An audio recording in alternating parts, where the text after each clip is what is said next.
네, 뉴스라이브 이번에는 주요 사건 사고 이슈 짚어보도록 하겠습니다. 네, 김광산 변호사 그리고 승재현 한국형사정책연구원 연구위원 나와 있습니다. 안녕하십니까? 안녕하십니까? 네, 안녕하십니까? 안녕하세요.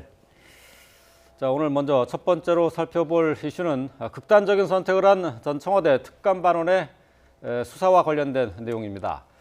자, 이 특감반원이 극단적인 선택을 한 이후에 휴대전화와 유류품을 검찰이 압수수색 영장을 발부받아서 서초경찰서에서 가져갔습니다. 자, 이 휴대전화와 유류품을 가져간 것을 놓고 경찰이 반발하고 있죠. 사실 경찰 입장은 충분히 이해할 수가 있는 부분이 있습니다. 사실 이게 압수수색 영장이 아니라 사실 둘 다 검찰과 경찰이 둘 다 대한민국의 어떤 국민을 보호하고 사건의 진실을 밝힌다는 공동의 목적은 다르지 않을 것인데, 그럼 검찰의 입장에서도 수사 지휘를 통해서 그 유류품을 가져갈 수 있는 부분도 있을 것이고, 그다음에 경찰 입장에서도 검찰과 같이 협조를 해서 사건의 진실, 정말 억울한 수사관이 한 분이 극단적인 선택을 하셨다면 그 이유가 무엇인가에 대해서는 둘 다 공동의 목적이 있을 것인데, 이게 압수영장을 통해서 오다 보니 경찰의 입장에서는 좀 황당할 수밖에 없는 것이고 상당히 이례적인 어떤 압수수색 영장이었기 때문에 네. 경찰의 입장에서는 굳이 이럴 필요가 있겠느냐라는 입장에서 반발이 나오는 것 같습니다. 예. 그 지금 방금 이례적이라고 말씀하셨는데 이게 압수하는 과정도 이례적이었지만 이걸 포렌식으로 복원을 시키는데 여기에 경찰이 참여한다고 해요. 이것도 상당히 좀 눈길을 끄는 부분인데요. 일단은 경찰이 가지고 있는 휴대폰에 대해서 압수수색한 것은 굉장히 이례적인 거예요. 네. 왜냐하면 일단 이제 변사체 우리가 이제 어떤 사건이 발생하면 특히 어떤 사체의 어떤 죽음의 원인에 어떤 의문이 있는 경우 이를 변사체로 합니다. 네네. 그래서 일반적으로 그런 의문이 있는 죽음에 대해서는 이제 경찰이 그 부분에 대해서 이제 자살인지 타살인지 구분을 해요. 그래서 검사의 지휘를 받아서 뭐 별다른 혐의가 없으면 그 유족에 인도하고, 만약 타살 혐의가 있으면 뭐 부검이랄지 네. 아니면 여러 가지 실시하는데, 사실 이 사건 자체는 이제 극단적 선택인 걸로 이제 거의 결론이 나왔잖아요. 네. 그러면 원칙적으로 경찰서 수사는 유족에게 사체를 인도하고 그리고 일반적으로 종결이 되는 것 맞습니다. 예. 그런데 문제는 지금 휴대폰이 있는데 지금 사망한 A 수사관 자체가 그냥 일반적인 사망이 아니고 지금 검찰의 어떤 울산지방경찰청과 관련된 하명 수사이 아니냐, 청와대.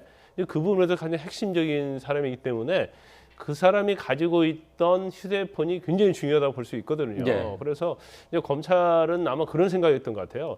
그냥 의무적으로 휴대폰 우리한테 줘라. 그래서 우리가 수사를 해보겠다, 이제 그런 식으로 하면 휴대폰을 안 줄 가능성도 있고, 또 이 사건이 이제 하명이냐 아니냐가 굉장히 중요한 부분인데 그건 청와대와 경찰과의 관계고, 그럼 수사 대상이 사실 경찰이거든요. 예. 그렇기 때문에 이걸 그냥 경찰에 맡겨놔버리면 일단 앞으로 수사를 하는 데 있어서 문제가 발생할 수 있고, 네. 그다음에 이제 중요한 것은 타이밍이라고 봐요. 지금 경찰이 이제 하명이냐 아니냐 부분에서 수사를 하고 있는데, 지금 수사 속도가 굉장히 빨리 진행을 하고 있는데, 만약 이 휴대폰을 입수하는 시간이 지체가 되면 예. 결국 앞으로 수사하는데 굉장히 시간뿐만 아니라 네. 증거 확보하는 데 문제가 있기 때문에 아마 검찰 입장에서는 신속하게 이 부분을 휴대폰을 압수수색 영장을 통해서 확보를 했다고 볼 수가 있고요. 예. 그다음에 일반적으로 어떤 디지털 포렌식을 하는 데 있어서 이제 경찰이 참여하는 경우는 없겠죠. 없는데 이제 경찰 자체는 또 검찰을 의심하고 있는 거죠. 예. 만약 경찰이 참가를 하지 않으면 검찰에서 본인들에게 유리한, 검찰에 유리한 자료만을 포렌식하는 게 아니냐. 그래서 참가를 하겠다고 해서 결과적으로 검찰은 받아는 들였어요. 네. 그런데 그냥 받아들이는 것이 사실은 이제 휴대폰 내에 있는 원본 파일을 추출하는 걸 이미징이라고 하거든요. 이제 거기까지는 뭐 참가를 할 수 있겠지만 예.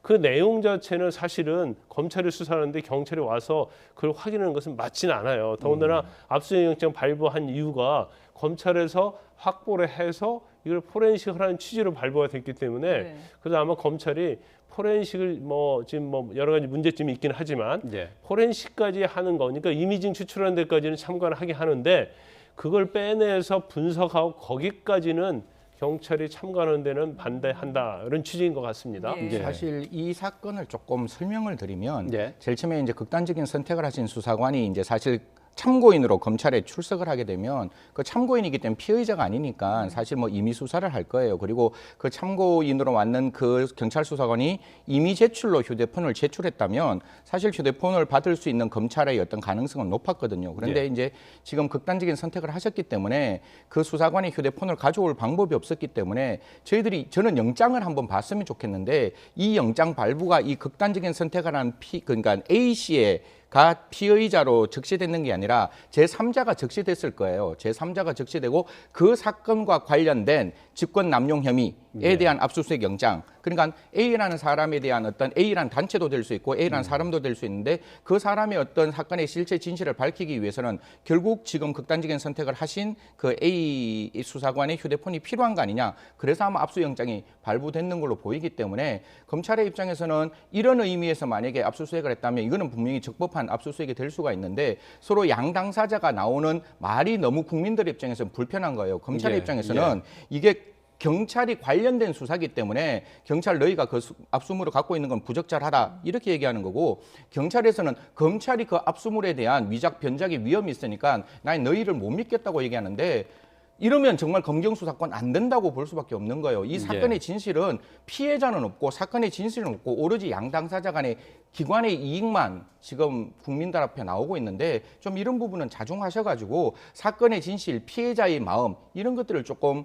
더 헤아려 주시는 수사가 진행되기를 진심으로 바라는 마음입니다.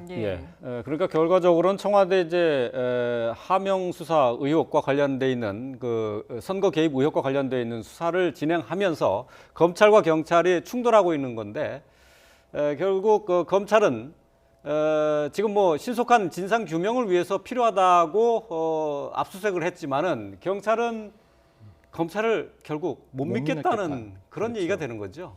그렇게 되면 지금 검찰은 이 다음 단계를 생각하고 있는 거예요. 방금 변호사님께서 말씀 잘 주셨지만 지금 이미징 하는 데까지는 참관을 시켜주겠다. 참여가 아니라 참관이거든요. 참여라는 것은 직접 들어가서 그 일을 같이 할 수 있는 거고 참관이라는 건 바깥에서 지켜보는 거기 때문에 참관만 해서 이미징을 하는 그 자체의 적법성, 절차적 적법성만으로는 되지 않으니까 내용의 적법성을 확인하기 위해서는 이제 무엇을 고민하고 있는가 하면 역영장을 청구하겠다라는 것이 이제 언론에 나오고 있는데요. 역영장이라는 건 뭔가 하면 지금 검찰이 가지고 있는 그 휴대폰을 다시 경찰이 검찰에게 압수영장을 신청해서 그 검찰이 청구해서 법원으로부터 영장이 또 나오면 이제 검찰이 갖고 있는 그 휴대폰이 다시 경찰로 넘어가는 좀 어떻게 보면 어처구니 없는 하나의 휴대폰인데 검찰로 갔다가 경찰로 가는 핑퐁이 왔다 갔다 하는 형태의 모습이 보이고 있기 때문에 뭐 이건 두 번째 또 똑같은 말씀을 드릴 수밖에 없는 건데 경찰과 검찰은 하나의 사건의 진실을 확인하기 위해서 서로 협조하고 서로 같이 나가는 관계인 것이지 이렇게까지 핑퐁 게임을 하는 거는 나중에 국민들이 과연 검찰과 경찰의 수사를 어떻게 믿을 수 있을 것이냐. 경찰은 검찰을 못 믿고 검찰은 경찰을 못 믿으면 이 이외의 피의자의 수사는 과연 국민들이 신뢰할 수 있겠느냐. 이런 부분을 분명히 지금 사정당국은 좀 고민하셔야 될 때라고 생각합니다. 그러니까 경찰이 신청한 압수수색을 검찰이 그 법원에 청구를 안 하면 그만인 거잖아요. 그러니까 현실적으로 이게 가능한 일인지. 아니 근데 이제 경찰이 만약에 정말 다시 검찰에 있던 휴대폰에 대해서 압수수색 영장 신청을 하면 근데 검찰에서 받아주지 않겠죠. 왜냐하면 거기에 대한 수사관은 검찰이 있다고 생각하기 때문에 휴대폰을 압수수색 영장 발부받아서 확보한 거잖아요. 일단 검찰 자체를 거치하는데 검찰 자체에서 아마 이게 중지가 될 거예요. 근데 만약 검찰 자체에서 좋다 그러면 경찰이 신청한 대로 영장을 청구해주겠다. 그래서 청구를 했어요. 근데 법원에서 발부될까요? 법원에서 발부 안 되죠. 왜냐하면 이미 검찰에서 압수수색 하라고 허락을 해줬는데 이걸 다시 경찰이 도로 가져가라고 이중적인 어떤 논리적으로 굉장히 모순성이 있어요. 그래서 이것은 이제 경찰 자체에서 거기에 대한 불만을 드러내는 어떤 표현을 한 것이지 이건 저는 현실화될 가능성이 없다 이렇게 보고요. 물론 이제 경찰의 입장에서는 좀 불만이 있을 수가 있죠. 그런데 사실 검찰에서 디지털 포렌식 한다고 해서 이게 유죄되거나 변적될 수가 없어요. 왜냐하면 아까 말씀드린 것처럼 원본 파일을 이미징을 하는데 그 원본 파일을 반드시 가지고 있어야 하거든요. 네. 그래서 그거에 의해서 포렌식한 결과에 대해서 분석을 하는 거기 때문에 이건 나중에 문제가 되면 이걸 맞춰봐야 돼요. 그럼 법원서도 반드시 상대방이 이의 제기하면 그런 과정을 거치기 때문에 더군다나 만약에 공공기관, 뭐 수사기관에서 이런 것들 정말 위조하고 그러면 이거 엄청난 큰 범죄이기 때문에 네. 그럴 가능성은 없어요. 그건 단지 이 사건에 있어서는 이제 경찰과 검찰의 약간은 자존심 기싸움이라고 싸움이다. 해야 되나? 하지만 네. 검찰이 이런 것도 다 고려했을 거예요. 하지만 지금 관련된 하명인지 여부의 수사에 있어서 지금 뭐 시간적인 것도 그렇고 또 가장 핵심 키를 가지고 있는 사람이 사망을 했기 때문에 검찰 입장에서는 불가피하게 약간 이런 무리수가 있다 하더라도 증거를 확보하는데 압수수색 영장을 발부받았다 이렇게 봅니다. 네. 네. 뭐 그 김 변호사께서는 뭐 검사로도 근무를 하셨기 때문에 좀 궁금해서 여쭤보는데 경찰이 검찰을 상대로 압수수색 영장 신청을 한 사례가 있나요? 전에도 있었죠. 아, 있었어요? 네, 전에 있었는데 사실은 발부가 안 됐어요. 아. 대부분 발부가 안 됐어요. 지금 문제가 되는 것이 최근 것 중에서 이제 고래고기 사건이거든요. 예. 그거 관련해서도 경찰이 수사를 하면서 압수수색 영장을 신청을 했는데 이제 다 기각이 됐거든요. 아, 그렇군요. 그렇기 때문에 예. 근데 검찰의 입장에서는 이제 검찰을 상대로 또는 검사를 상대로 뭐 수사를 하는 과정에서 압수수색 영장을 신청하는 거에 대해서는 굉장히 상당히 이제 부정적이라고 보고 있고 물론 그 압수수색 영장이 사실은 뭐 타당 압수수색 영장도 있을 수가 있고 예. 그렇지 않을 수도 있어요. 네. 하지만 검찰 입장에서는 범죄 혐의 같은 게 인정이 안 됨에도 불구하고 검경 수사권 조정을 너무 의식해서 계속 이런 식으로 남발하는 게 아니냐 이제 네. 그런 검찰의 시각을 가지고 있는 것 같습니다. 아, 그렇군요. 전혀 없었던 건 아니군요. 예. 자, 이렇게 검찰과 경찰이 서로 기싸움을 하고 있는 가운데 청와대에서는 이 숨진 특별감찰 반원과 관련해서 검찰이 피의 사실 공표를 하고 있다라면서 공개적으로 경고를 했습니다. 고민정 청와대 대변인의 얘기 들어보시죠. 유서에 있지도 않은 내용을 거짓으로 흘리고 단지 청와대에 근무했다는 이유만으로 이번 사건과 아무런 연관이 없는 사람에 대해 의혹이 있는 것처럼 보도하는 행태에 대해서 강력히 유감을 표합니다. 검찰은 12월 1일부터 피의 사실과 수사 상황 공개를 금지하는 형사사건 공개금지 규정 제도가 시행되고 있음을 명심해 주시기 바랍니다. 네.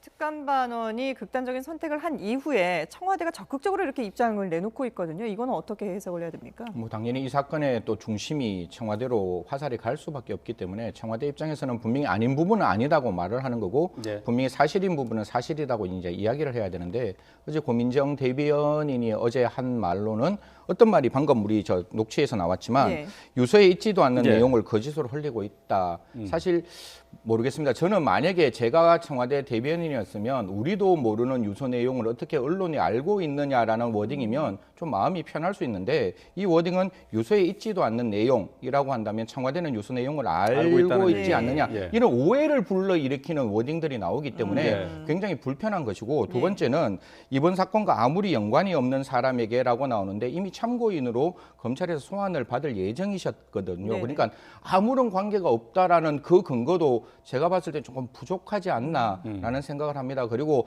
당연히 피의 사실 공표는 저는 안 돼야 된다고 하는 사람 중에 한 사람이었고 네. 이 사건이 나오기 전부터 계속 학계에서도 주장을 해가 왔었는데요. 이게 훈령으로 나와 있는 내용이고 지금 이 시점에서 만약에 이게 권력형 비리가 될 수 있고 정말 조심스러운 말이지만 국민 주권을 침해하는 대의제의 기본 원리를 해칠 수 있는 선거사범이라면 사실 이런 사건들은 국민들의 입장에서도 알 권리라는 게 있기 때문에 그 알 권리 차원에서 좀 진행돼야 된다. 즉 무슨 말인가 하면 훈령으로 과연 이런 것을 제한하는 것이 맞느냐. 훈령이라는 건 내부 규율이고 외부의 국민들의 어떤 기본권과 관계없는 내용을 훈령으로 만들어야지 이런 걸 훈령으로 만들어서 어떤 데는 되고 국민 정권 바뀌거나 또 뭐 법무부 장관 바뀌면 훈령은 언제든지 바뀔 수 있는 거거든요. 네네. 국민의 어떤 기본권과 관련되고 국민의 알 권리와 관련되는 내용이라면 조금 더 논의가 성숙되어서 법령으로 만들어서 거기에 대한 가이드라인이 좀 정확히 나왔으면 하는 마음입니다. 예. 뭐 말씀하신 것처럼 지금 청와대는 이제 공보 준칙을 얘기하고 있어요. 이제 이달부터 시행이 되는 건데 그렇지만 이제 국민들이 지금 현안이 돼 있는 이 수사와 관련해서 전혀 알지 못하고 넘어간다고 하는 것도 문제가 있는 것 아닙니까? 그래서 지금 검찰에서 공보 준칙대로 하겠다 이제 그렇게 해서 거기에 관해서 이제 위원회도 열고 그랬어요. 근데 위원회 열었는데 결과는 뭐냐면 아무것도 알려줄 수 없다는 거죠. 그러니까 이 피의사실 공표랄지 아니면 공보준칙에 의하면 이 자체는 엄청난 대형 사건이잖아요. 물론 이제 결과 자체는 청와대에 아무런 관계가 없다 그렇게 끝날 수도 있고요. 예. 경우에 따라서는 관계가 있다 이렇게 끝날 수도 있는 거거든요. 그럼 이렇게 어마어마한 사건에 대해서 그런 피의사실 공표를 의식해서 검찰이 관련된 걸 전혀 외부에 표출되지 않고 깜깜이 수사하는 게 맞냐 이거죠. 예. 그래서 결과만 가지고 얘기를 하면 되는 거냐? 그러면 이거와 관련해서 지금 언론이랄지 아니면 국민들이 전혀 어떻게 진행되는지 몰라요. 그런데 나중에 검찰에서 기소를 한단 말이에요. 예. 근데 공보주치도 보면 기소 결과만 알려져 있지 그 과정에 대해서 설명하지 못하도록 돼 있단 말이에요. 예. 그러면 국민의 어떤 알 권리도 굉장히 중요한 거예요. 물론 당사자의 인격권 중요하죠. 하지만 인격권 자체가 어떤 국가적 중대한 사안이랄지 아니면 국민에게 있어서 너무나 이건 영향을 미칠 수 있는 그런 사안이라고 한다면 어느 정도는 알 권리를 좀 충족해줘야 한다고 봅니다. 그래서 네. 무조건 피의사실 공표를 가지고 모든 검찰에서 어떤 결과를 밖으로 내지 못한다랄지 또 언론이 이걸 받아쓰지 못하게 한다고 하면 이거 자체가 사실은 어떤 수사의 어떤 오히려 우리가 검찰의 정치의 중립성, 독립성 얘기하고 있지만 이게 경우에 따라서는 깜깜이 수사가 될 수 있는 거예요. 그러면 검찰이 자의적으로 아무렇게나 해도 감시할 수 있는 언론이 없게 되거든요. 예. 그래서 이러한 점의 어떤 전축적인 모세 그리고 어느 정도 선에서 국가적 중대 사안, 사회적 이슈가 되는 사안 또 그런 면에서는 이걸 굉장히 탄력적으로 운영을 해야지 너무 이걸 엄격하게 하면 결과적으로 엄청난 문제가 오히려 발생할 수 있는 여지가 있는 거죠. 예, 알겠습니다. 어쨌든 뭐 이 과정을 저희가 보도도 해드리고 있지만은 참 답답한 면이 여러 가지 있게 되는데요. 자, 합리적인 해법을 좀 찾아야 될 것 같습니다. 예.